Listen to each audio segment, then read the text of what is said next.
আচ্ছা, কত কিছুই তো মেনে নিলাম, ধৈর্য ধরা শিখলাম, রাগ কমালাম। চঞ্চল মেয়েটাও স্থির হয়ে গেল, শান্ত হওয়া শিখল। পরকে আপন করে নিলাম, পরের ঘরটাকে নিজের ঘর ভেবে সাজালাম। সমস্ত কিছুই তো মানিয়ে নিলাম, কিন্তু আমাকে মেনে নিল কে? এই প্রশ্নটাই সারাক্ষণই মাথার মধ্যে ঘুরপাক খায়। সত্যিই কি আমাদেরকে কেউ মেনে নিয়েছে, আপন করে নিয়েছে? যাদেরকে আমরা আপন ভাবি, সত্যিই কি তারা আমাদেরকে আপন ভাবে?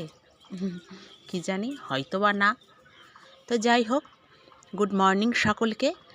একটা নতুন ভিডিওর সাথে তোমাদের সকলকে ওয়েলকাম। কেমন আছো তোমরা সবাই? আশা করি খুব খুব ভালো আছো, আমিও আছি বেশ। তো দেখো, এখানে ছোট্ট একটা ভিডিও শেয়ার করব, একদম মিনি ভ্লগ।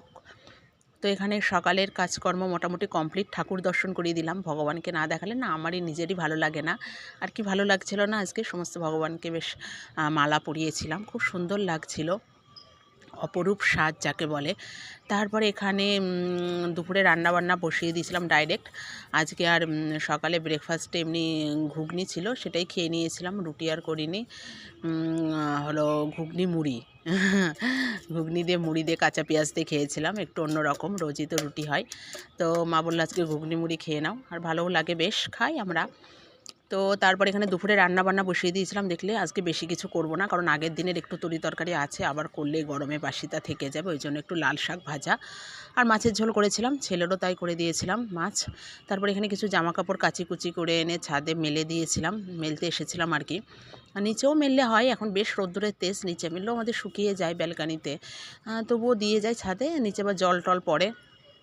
তো তারপরে তো দুপুরবেলার আর ভিডিও নেওয়া হয় না, খাওয়া দাওয়া করে একটু শুয়েছিলাম। তারপরে এখানে একটা নারকেল ছিল, এক জেঠিমা দিয়েছিল, তা ভেবেছিলাম একটু নাড়ু বানাবো।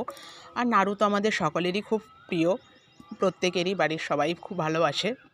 তো সেটাই দিয়েছিল অনেক দিন। তো আমি দেখলাম এই তো আমি না ছাড়ালে আর কেউ করবে না, মানে আর কে বা করবে। আর পুরো মানে খোসাও আমাকে ছাড়াতে হয়েছে, পুরো হাতে ফোসকা পড়ে গিয়েছে, কি আর বলি, কষ্টের কথা। তো যাই হোক, কোনো সমস্যা নেই। তারপরে সেই নারকেলটা ওই সোমবারে আগের দিনই খোসা টোসা ছুলে রেখেছিলাম। তো আজকে বিকালবেলা নিরিবিলিতে, ছেলেটা না ঘুমালে হয় না, ও প্রচণ্ড বলি না সাথে সাথে থাকে, এমনিতেই আমি ভালো পারি না, তারপরে যদি সবক্ষণ মানে সাথে সাথে থেকে ডিস্টার্ব করে তাহলে আরও ঘেটে হয়ে যায়। তো ওই জন্য ওকে ঘুম পাড়িয়ে রেখে বিকালবেলায় তারপরে এটা করছিলাম, যে না একটু করে নিই নাড়ুটা। বেশি নয়, একটাই নারকেল, তার থেকে আবার আগের দিন আমি শিবের উপোস করেছিলাম না, ওদিন আবার ছাতুর সাথে মেখে একটু খেয়েছিলাম। আমার ওই নারকেল কড়া দিয়ে ছাতু মাখাটা দারুণ লাগে, তা সেটা খেয়েছিলাম। আর যেটুকু ছিল সেটুকুই নাড়ু করে নিয়েছিলাম, আর একা একাই করেছিলাম, তো ভালো হয়েছিল বেশ, আর বেশ শক্তও হয়েছিল পরে, আর ভীষণ টেস্টি হয়েছিল।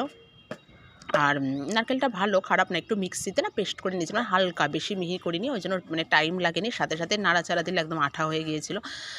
আন্দাজেই করেছিলাম, তো ভাবছিলাম যে মিষ্টিটা কেমন হয়, তো ঠিকঠাকই ছিল। এর ভিতরে একটু আমুল দুধ দিলে না, মানে আমুল যেটা পাউডার আর কি, ওটা দিলে আরও সাদা হয়, আমার মা যেটা দেয়, আর হলো একটা টেস্টও আসে। কিন্তু আমরা যেহেতু আমুল দুধটা খাই না, মানে লিকুইড দুধটা খাই বলে ওটাই সবসময় ঘরে থাকে, তো ওই আমুল পাউডারটা ওই জন্য থাকে না, অকেশন পারপাস আনা হয়, ওটা দিলে আরও ভালো হয়। কিন্তু আদারওয়াইজ ভীষণ ভালো হয়েছিল। লাস্টে একটু এলাচ গুঁড়ো দিয়েছিলাম, আর একটু কাজু বাদাম পেস্ট করে দিয়েছিলাম, দারুণ টেস্ট হয়েছিল, মানে দারুণ মানে দারুণই। আর এখানে ওই মেয়ে দুটো দেখেছো, নদীর পাড়ে বসে ওরা পড়াশুনো করছিল প্রায় 2 ঘন্টা 2 ধরে। আর আমি দূরে একটু ওই নৌকাটাকে একটু দেখছিলাম, তো সেটা একটু ক্যাপচার করছিলাম। তারপর দেখলাম মেয়ে দুটো ওখানে, প্রথমে ভাবলাম তো গল্প করছে বসে, এখানে সবাই বসে গল্প করে, তো দেখলাম পড়ছে। তো যাই হোক, আজকের ভিডিওটা কেমন লাগলো জানিও।